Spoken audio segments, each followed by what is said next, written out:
एक पावन चरित्र है। श्री भक्त गोपाल चरवाहे का। पहले ऐसा हुआ करता था कि सबकी गायें जैसे चराए तो सब लोग अन्न आदि जो है उसके घर भिजवा देते थे और गायें छोड़ देते थे। वो ग्वाला ही कहा जाता था। सैकड़ों लोगों की गायें चराता था और उसके घर में अन्न आदि जो आवश्यक सामग्री है भिजवा दी जाती थी। ना तो एक अक्षर वो पढ़ा लिखा था और ना कभी उसने भगवान का नाम या कोई चर्चा सुनी थी। उसके कोई परमार्थ से संबंध ही नहीं था। बस गाय चराते थे, जंगल में रहते थे, पत्नी भोजन पहुंचा देती थी और परिवार चलाने के लिए गांव के लोग दे देते थे अन्न, क्योंकि सबकी गाय चराते थे। ना तो उसको किसी धर्म का ज्ञान था, न किसी साधना का ज्ञान था। एक दिन देखा जंगल से एक मंडली जा रही संतों के। ओ श्री राम जय राम जय जय राम, श्री राम जय राम, ऐसे कीर्तन। संत जन पहले मंडली बना के चलते थे तो नाम कीर्तन पद कीर्तन ऐसे। उसको बड़ा आनंद आया। उसको लगा कि इतने झूम झूम कर संत जन गा रहे हैं, किसी से बात नहीं की, पकड़ लिया। अब पूरा तो नहीं, बस उतना राम राम राम राम ऐसे करने लगा। देखो कई बार कहा है यदि आप बिना गुरु मंत्र के भी नाम जप करेंगे तो नाम जप आपको गुरु तक पहुंचा देगा, क्योंकि गुरु प्रदत्त नाम भगवत साक्षात्कार कराता है। 50 वर्ष की अवस्था लगभग हो गई थी। कभी कोई तीर्थ याटन, धर्म कार्य, शास्त्र स्वाध्याय, सत्संग कुछ नहीं। देखो कृपा, विश्वास। अब वो अलौकिक ढंग से नाम में मिठास लगने लगी उसको, तो जोर जोर से कभी कभी नाच पड़ता, चरवाहा ना गाता, तो और जो लोग थे उसका उपहास करते। अरे नरक में भी ठौर नहीं मिलेगी, जिंदगी में कुछ पुण्य नहीं किया, ये ऐसे लोग बहुत उपहास करने वाले। ऐसे करने से क्या मिलेगा, नाम से कुछ हो जाएगा। उसने कहा हमने तो कभी सोचा ही नहीं कि कुछ होगा, हम तो ऐसे ही गा रहे। पर ये लोग उपहास कर रहे हैं, क्या गलत है क्या ऐसा गाना? जब तक दृढ़ ज्ञान नहीं होता तब तक माया फिसला सकती है। उसने कहा कि हम किसी लाभ के लिए, बैकुंठ जाने के लिए या कोई लाभ के लिए नहीं जपते, हमें तो अच्छा लगा वो गा रहे थे संत जन तो हम गाने लगे। क्या सही में आप लोग समझते हैं कि ये गलत है? उनका तुम मूर्ख हो, तुम्हारी क्या समझ में आए? और उपहास करते उसका।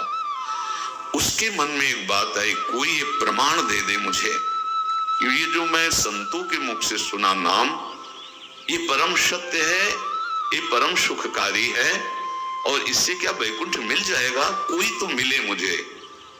और जब किसी के हृदय में ऐसी आकांक्षा होती है तो वही मिल जाते हैं जो सबके हृदय की जानते हैं।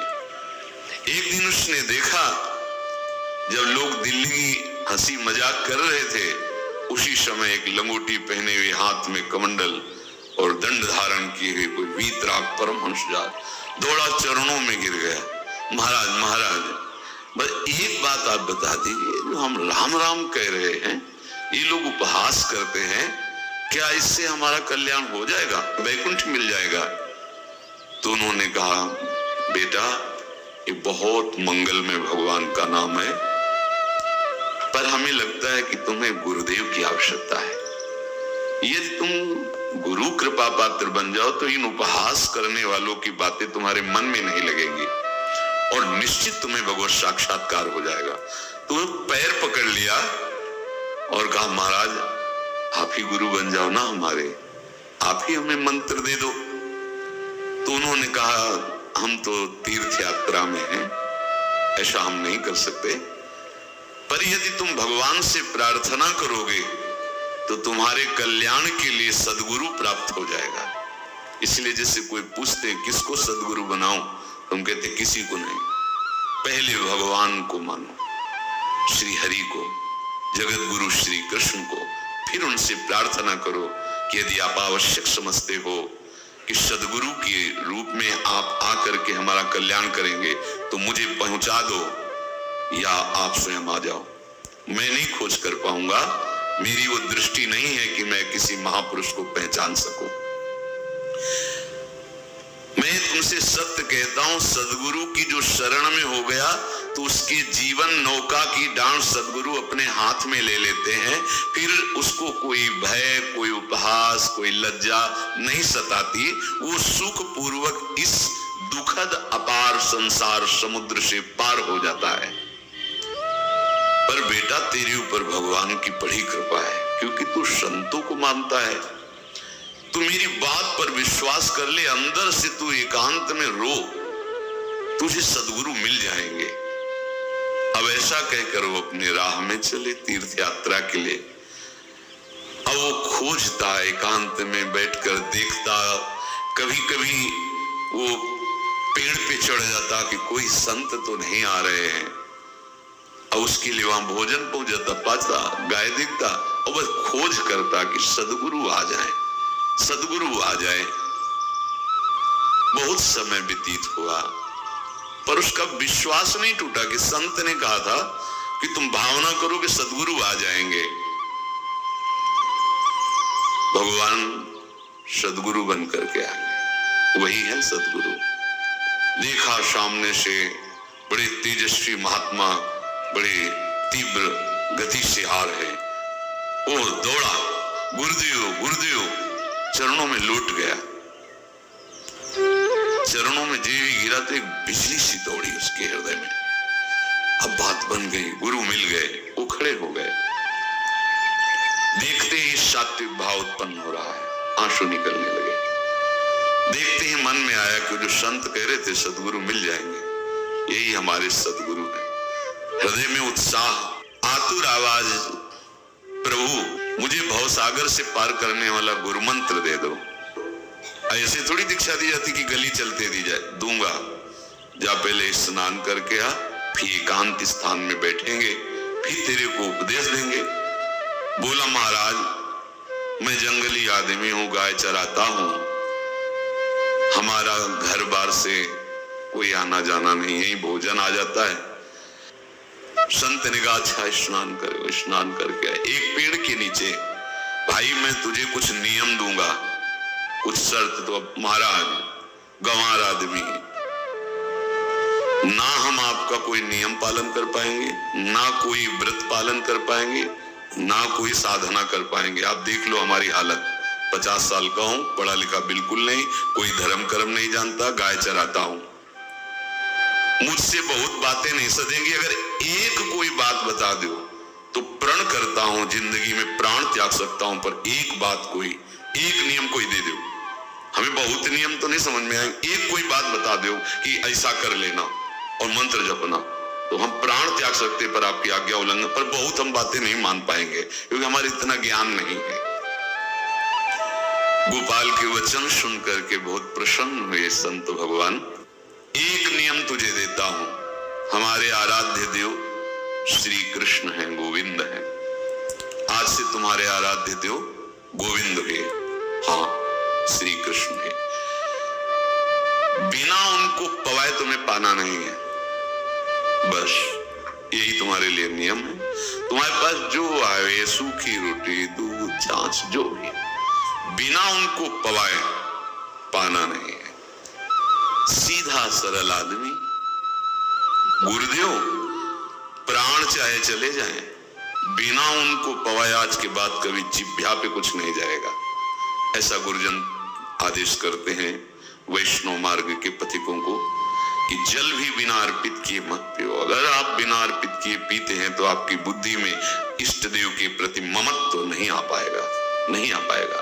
अब तो गोपाल नाच पड़ा कि गुरु मिल गए, गुरु मंत्र मिल गए और इष्ट का पहचान मिल गई। उसी समय घर से भोजन आया, कोई कभी चटनी रोटी, ऐसे ही बैठा एकांत वृक्ष के नीचे, आओ गोविंद भोग पाओ। अब गोपाल विचार में लगा कि आ तो रहे हैं ही नहीं, और गुरुजी ने कहा बिना पवाए पाना नहीं। पूरा दिन व्यतीत हो गया। गुरुजी कहते घट घट में विराजमान भगवान है तो कहीं से भी प्रकट हो सकते हैं, तो अंदर मंत्र जपता हो, कहता आओ भगवान पाओ आके, नहीं आए। महाराज हमारे गुरुदेव ने आपका ध्यान जो बताया था वैसे ही आओ, आप पाओ आकर के। रात्रि हो गई, देखा पर वो नहीं आया तो भोजन उठाया, गाय को पवा दिया। तो बहुत सी गाय थी, भूखा रह गया। दूसरे दिन फिर भोजन आया, एक पत्ता तोड़ा, जल से छिड़का पत्ते को और भोजन रखा। भगवान को फिर पुकारा, आओ प्रभु। गुरुदेव ने आज्ञा की, बिना आपको पवाए हम अपनी जवान में नहीं रख सकते। शाम हो गई, रात्रि हो गई, फिर गौ को दे दिया, नहीं पाया। अभी तो 50 वर्ष की अवस्था और गौओं के पीछे दौड़ना और भोजन पाना नहीं, शरीर में सामर्थ्य धीरे धीरे कम होने लगी। तीसरा दिन, चौथा दिन, पांचवा दिन, छठा दिन, सातवां दिन, दीनानाथ प्राण चाहे निकल जाए, हम गुरु की आज्ञा नहीं तोड़ सकते। अगर आप नहीं आएंगे तो भूखों मर जाऊंगा। पर हम ये बात देखो, ये बात चरवाहा है, कोई साधना पूर्व की नहीं। गौ सेवा के प्रताप से उससे संतों में प्रीति हो गई, नाम की कृपा से, गुरु की कृपा से नामी की प्राप्ति की चाह। ऐसे कई दिन व्यतीत होते गए, अस्थि मात्र होए रहे शरीरा। पूछते कि क्या बात है, भोजन तो हम रोज लाते हैं, आप रोज लेते हैं, क्या पाते नहीं? आपका विषय नहीं। शिक्षा मिलती है, अपने गुरु उपदिष्ट साधन को किसी से बताना नहीं चाहिए। गुरु उपदिष्ट साधन जब तक सिद्धावस्था ना पहुंच जाए तब तक गुप्त रखा जाता है। जो जैसे आप सत्संग सुन रहे हो, इसमें कोई वचन आपको लगा, पकड़ लिया, अब वो जीवन में तभी बोलना जब उसका प्रभाव हमारे जीवन में आ जाए। नहीं ऐसे नहीं बोलना, नहीं तो निकल जाएगा। और अगर रोक लिया तो मंथन करेगा अंदर और आपको उसमें स्थित कर देगा। एक भी शब्द नहीं बताया कि हमारी गुरु दीक्षा हो गई, गुरुजी ने कहा था पवा के पाना, और इतने दिन हो गए भगवान तो आ नहीं रहे, इसीलिए हम पा नहीं रहे, तो हमारी ये दशा है। देखो आज का समय ऐसा है कि प्रगट में सब इंद्रियों के पोषण की व्यवस्थाएं भगवान दी, चाहे गृहस्थ हो चाहे विरक्त हो, लेकिन क्या हमारे अंदर निष्ठा है ऐसी? सबरी जी जब उनके गुरुदेव पधारने लगे तो चरणों में रो के गिरी कि प्रभु इस पूरे विश्व में मुझ अधम को सिर्फ आप ही प्यार करने वाले, आप ही ने दुलार करके मुझे रखा, नहीं सब जगह ठोकर मिलती, कोई भी संत महात्मा हमारी तरफ देखना नहीं चाहते, और प्रभु आप जा रहे हो, आप कैसे जीवन जानते हो क्या कहा? हम तो भजन के प्रभाव से भगवान के धाम जा रहे हैं। बेटा भगवान स्वयं चलकर तुम्हारे पास आए। सबरी जी बहुत वर्षों तक कभी गुरु के वचनों पर अविश्वास नहीं हुआ, क्यों कहते थे भगवान आएंगे, रोज पावड़े डालती हूँ, सोहनी लगा के दिल छिड़कती हूँ, रोज पे लगता है फुसला तो नहीं दिया गुरु जी ने? नहीं, गुरु के वचन भगवान आएंगे। शायद ऐसा वर्णन की शास्त्र हजार वर्ष सोचो जरा, और भगवान आए और सबरी को निहाल किया। ऐसे हो गुरुदेव ने कहा है भगवान आए, जब तक वो ना पाएंगे तब तक हमने कहा है कि, और उनका उद्देश्य अलग था कहने का कि आप भगवान को भोग लगा के पाइएगा और भजन कीजिएगा तो मंत्र के प्रभाव से तुम्हारे मानस पटल पर भगवान दिखने लगेंगे। ऐसा होता है। और सीधा आदमी सीधा समझा, जब तक भगवान नहीं पाएंगे तब तक हमें नहीं पाना। 18 दिन बीत गए, कुछ ना खाना न पीना। गोविंद भी देखते बाल भक्त ओम प्रकाश जी महाराज यही अपने चामुंडा के पास से उधर बहुत नामनिष्ठ महात्मा, बाल भक्तों में बहुत ही मानो प्रहलाद जी ही है। जैसे प्रहलाद जी नामनिष्ठ भगवान-निष्ठ, घट घट में भगवान को देखने वाले, ऐसे श्री ओम प्रकाश जी बाल भक्त। बड़े बड़े महापुरुष गए, हरि बाबा, उड़िया बाबा, सब बस वो यही कहते कि ये श्री कृष्ण का आदेश है। फिर शायद 50 के भी ऊपर दिन गए थे, ऐसे 70 दिन तक उस महापुरुष ने कुछ नहीं खाया, सशरीर अंतर्ध्यान हुए। आज समाधि उनकी बनी। जब महत्व भगवान का जग जाता है तो शरीर का महत्व नहीं। अच्छा, प्राणनाथ जब प्राणों का पोषण कर रहे हैं तो अन्न में भी तो प्राणनाथ की ही दी हुई शक्ति है, तो बिना अन्न के भी उनका पोषण हो रहा है। पर ये भागवती का आदेश से, मनमानी करने से नहीं। मनमानी करने में फिर मार्ग रुक जाएगा। भगवान आदेश करते हैं अपनी वाणी से, युक्ताहार विहार से, उचित आहार विहार, वो तो भगवद आदेश होता है। 18 दिन बीत गए, 19वें दिन जब भोजन आया, पेट के आते सब सिकुड़ गई थी। वैसे 50 वर्ष के थे, आंखें धस गई थी, उठने की ताकत नहीं।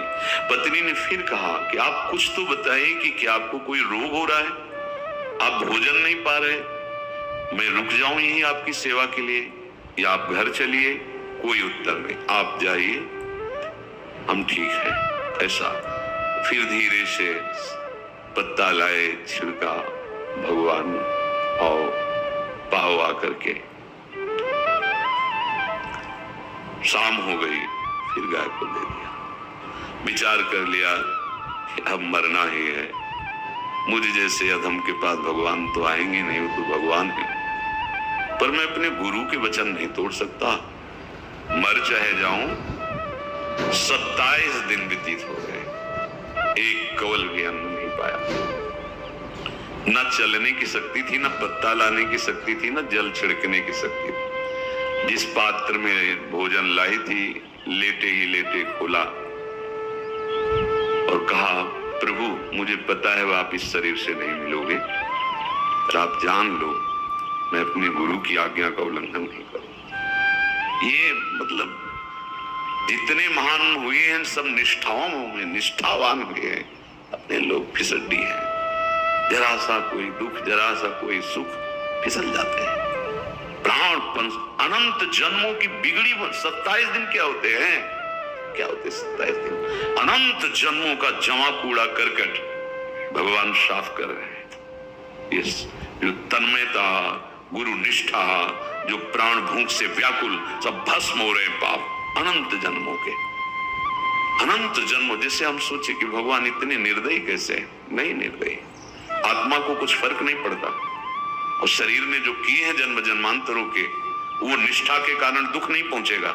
निष्ठावान को दुख नहीं पहुंचता, वो आपको दिखाई देगा दूर से, उसको दुख नहीं पहुंचता, क्योंकि निष्ठा का कवच है, वो कभी कोई भेद नहीं सकता। किसी भी माया के यंत्र में ताकत नहीं कि निष्ठा को भेद सके, उसी को निष्ठा कहते हैं, नहीं भेद पाए। 27वां दिन है। पति की दशा देख करके कहा, स्वामी अब तो आप कहोगे भी तो मैं नहीं जाऊंगी, अब आपकी दशा। इशारे से कहा, आज भर चली जा, क्योंकि उसको लग रहा था आज प्राण निकल जाएंगे। आज भर चली जा, फिर कल से जैसी तेरी आज चली जा। इशारे से, बोलने की भी सामर्थ्य नहीं थी। गोपाल के आंसुओं की धारा चल रही, पड़े पड़े धीरे से खुला जो भोग है, और अंतस्थल, आज बोल भी नहीं पा रहे, अंतस्थल से कह रहे, प्रभु अब चाहे आके पालो या लिवा जाके पवा देना, देख लो आप, आखिरी है, आके पालो या लिवा जाना और अपने यहां पवाना, क्योंकि हमारे यहां तो पाए नहीं आप। बड़े प्रेम से अंदर से आवाज आई, गोपाल। खुली, क्योंकि बोलने की हिम्मत ने, ये अंदर से प्रार्थना की थी, गोपाल वो अमृतमय। गुरुदेव ने कहा था कि उनकी वाणी से अमृत बरसता। एकदम आंख खुला, देखा वही पीतांबर, वैसे मोर मुकुट, वही मुरली, वही करधनी, वैसी नूपुर, वैसी ललित त्रिभंगी। गुरुदेव ने जैसा वर्णन किया था वैसा ही सुंदर रूप गोपाल के सामने। प्रभु मुखमंडल की मनोहरता देखकर निहाल हो गए, निहाल कर देंगे।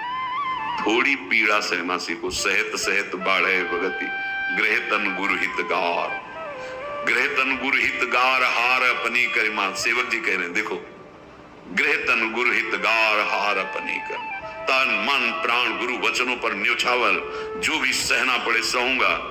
मिल गए प्रभु दूर नहीं है। प्रिया प्रीतम बहुत कृपालु है। मानो करोड़ करोड़ काम की सौंदर्यता को हे करते हुए प्रभु के लावण्य का प्रकाश हो रहा है। मनहारिणी मुरली जैसे कहा था अधरों में रख, वैसे अधरों में विराजमान। अच्छा, खास बात ये, ना कोई गाय देख पा रही, नहीं कोई और चरवाहा देख पा रहा। ये भगवान को, जैसे इस सभा में किसी से बात करें भगवान, किसी से मिले तो पास बैठा व्यक्ति भी नहीं देख पाएगा, ना जान पाएगा, क्योंकि प्राकृतिक इंद्रियां, प्राकृतिक शरीर, और वो चिदानंद में, वो तो जिसको दर्शन देंगे तो पहले दृष्टि प्रदान करते हैं। भगवान जिससे मिलते पहले दृष्टि प्रदान करते हैं, तो गुरु रूप से दृष्टि प्रदान। ये जो अंतर में पुकारा ना, वो अंतर दृष्टि खुल गई, सामने देखा। इतना सुंदर विश्व मोहिनी भगवान श्री हरि का ललित त्रिभंगी रूप कि गोपाल की आंखें नहीं टिकी। इतना सुंदर रूप, आंखें भगवान के तेज के आगे बंद हो गई। जीवी बंद हुई तो देखा मानस पटल पर वैसे ही ललित त्रिभंगी। फिर खोला, देखा सामने भगवान मुस्कुराए, सामर्थ्य प्रदान की। देखो अर्जुन के साथ ही तो खेलते भगवान सखा भाव से, रथाक रहे हैं, लेकिन भगवान का विराट स्वरूप देखने की सामर्थ्य अर्जुन में थी क्या? दिव्य दृष्टि प्रदान की। फिर भी कांप रहे थे अर्जुन जी भगवान की दिव्य दृष्टि संपन्न नेत्रों से उस विराट महिमा को देखकर कांप रहे थे अर्जुन। ये तो माधुर्य रूप प्रभु का है। उसने मानो इशारा किया प्रभु को कि हमारी सामर्थ्य में मैं सकिल कर आ जाऊं, नजदीक आप आ जाओ। आ गए, अपना माथा प्रभु के चरणों में रखा, आंसुओं से भगवान के चरणों का प्रक्षालन कर। देखो गांव का गाय चराने वाला ग्वारा, जिसको कोई धर्म कर्म का ज्ञान नहीं, कोई भक्ति का ज्ञान नहीं, कोई शास्त्र का ज्ञान नहीं, भगवान ने फिर उसको उठाया और अपने हृदय से, ज्यों हृदय से लगाया, अष्ट पुष्ट स्वस्थ सब, अंतर बाहर पूर्ण, कोई पीड़ा नहीं, कोई दुख नहीं, बिल्कुल भगवान की स्पर्श की महान सामर्थ्य। बाली ने बहुत मारा ना सुग्रीव को, तो कर प्रसाद सुग्रीव शरीरा, जे इस पर सारी पीड़ा गई। भगवान अमृत स्वामी है, भगवान दिव्य चिदानंद भाव देने वाले हैं। अब तो सुरमुनि वांछित प्रभु की छाती से लपटा है। ये ऐसा ना सोचो कि कहानियां हैं, ऐसा ये सत्य विषय आप भी प्राप्त कर सकते हैं। इसी के लिए रोज सत्संग होता है।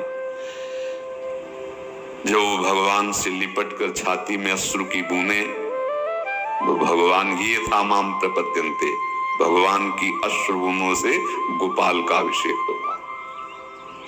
मानो सुदामा मिलन हो रहा है। जैसे भगवान को दैन्य बहुत प्रिय है। तभी भाई जी महाराज कहते हैं पद में कि बुद्धिहीन बना दो हे भगवान, हमें बुद्धिहीन बना दो। ये जो बहुत बुद्धि चलती है ना, इसके लिए दौड़ भाग है। नहीं, सीधे प्रभु हमारे हैं, हम प्रभु के हैं। नाम जप आश्रय भगवत प्राप्ति निश्चित। भगवान बोले, प्यारे गोपाल अब तू रो मत, देख मैं तेरे प्रेम में पगी हुई है जो सूखी रोटियां हैं अभी पाता हूं। और भगवान बैठ गए और उसके घर की जो रोटी थी उसे, देखो मुझे त्रिभुवन का कोई भी भोग प्रसन्न नहीं कर सकता गोपाल, मुझे त्रिभुवन का कोई भोग प्रसन्न नहीं कर सकता। इस बात को समझो। जिनको ये भ्रम हो कि हम अधर्म से कमा के 56 भोग लगा के प्रभु को प्रसन्न कर लेंगे, तो ये बात सुनो। कह रहे मुझे त्रिभुवन का कोई भोग प्रसन्न नहीं कर सकता। मैं ऐसे ही अन्न की चाह रखता हूं। भगवान के वचन, जैसे दुर्योधन का महल का सब वैभव त्याग के, स्वागत ठुकरा के और विदुरानी जी के हाथ का छिलका पाया। मैं ऐसे ही अन्न की चाह रखता हूं, भगवान के बलिहारी है। कभी प्यार से एकांत में रो के इनको पवाना सीखो। भले आप इतनी कटोरी में सब्जी, 2 रोटी, और अगर दैन्य भाव से कि नाथ कहां आप और कहां, कैसे आपको पवाएगा। जो छवि है ना, पंखा करते जाओ ऐसे, बीच बीच में तो जल पिला, देखो ना, ये था माम प्रपद्यन्ते तास्तते भजम। आप जैसा मानोगे वैसा ही वो व्यवहार करेंगे, पक्का समझ लो। गोपाल जो सच्चे हृदय से मुझे पुकारता है, मैं अवश्य उसको मिलता हूं। जो प्रेम पूर्वक मुझे पवाता है, मैं अवश्य उसका पाता हूं। पत्रम पुष्पम फलम तोयम ये में भक्त्या, भक्ति पूर्वक जो पवाया है। भक्ति पूर्वक का मतलब दैन्य। अभक्त में अहंकार होता है। देखो ये किया मैंने, वो भगवान स्वीकार नहीं करते। वो आपका शुभ कर्म बन सकता है, अब वो भी धर्म से कमाई की है तो, पर भगवान की प्रसन्नता का हेतु होगा दैन्य। जहां भी देखो हमारे स्वामी को, जहां भी देखो दैन्य में बिके हुए पाए गए, दैन्य में। और ये दैन्य किसी बाजार में नहीं मिलती, ये दैन्यता बनावटी नहीं होती, ये वस्तुतः हृदय की होती, भगवत प्रदत्त ही होती है। पर जो संत सदगुरुदेव की आज्ञा का अक्षरशः पालन करे तो इस दैन्य का निश्चित प्रादुर्भाव हो जाएगा, अहंकार गलित हो जाएगा। वत्स, मैं किसी भी वस्तु का कभी भूखा नहीं हूं। मानो गोपाल के बहाने से हमको समझा रहे हैं क्या चाहिए भगवान को, क्या चाहिए। कुछ भी कर लो, माना कि तुम तात्कालिक वर्तमान दुख को मिटा सकते हो, तात्कालिक, लेकिन संपूर्ण दुखों को मिटाने के लिए हरिनाम गरज रहा है, राधा नाम गरज रहा है। आपसे प्रार्थना है, समझो इस बात को। कलयुग केवल नाम आधारा। देखो, सुन के राम राम शुरू किया, मिल गए सिद्ध सदगुरुदेव, दे दिया मंत्र, बता दी निष्ठा, और मिल गए भगवान। और भगवान कह रहे हैं अब तेरे जीवन में कभी दुख का लेस नहीं रहेगा, तू अब घर जा, अब किसी की गाय चराने की जरूरत नहीं, कुल परंपरागत तेरे लक्ष्मी बढ़ती रहेगी, तुझे कुछ करने की जरूरत नहीं। देखो, बड़े बड़े सोने के पहाड़ किसी सुनार ने बनाए क्या? प्रभु ने तो बनाया। भगवान हंसते हंसते समझ ही नहीं पाए और अंतर्धान हो गए। अभी गोपाल कुछ अपने मन भर के देख नहीं पाया था, कह नहीं पाया था, भगवान अंतर्धान हो गए। अब तो चिल्ला चिल्ला के रोने लगा और विवश होके आंख मूंदी तो देखा उसके मानस पटल पर छाए। अब तो राजी हो गया कि ये मेरे प्रभु ऐसी जगह विराजमान हो गए, कोई देख ले पाएगा, हम रोज बात करेंगे, रोज दर्शन करेंगे। नारायण या गौर श्याम को हृदय निकुंज बसइए। तो इसलिए धैर्य धारण करके, कितना भी कष्ट हो, अब पीछे मत हटो, फिसलो मत।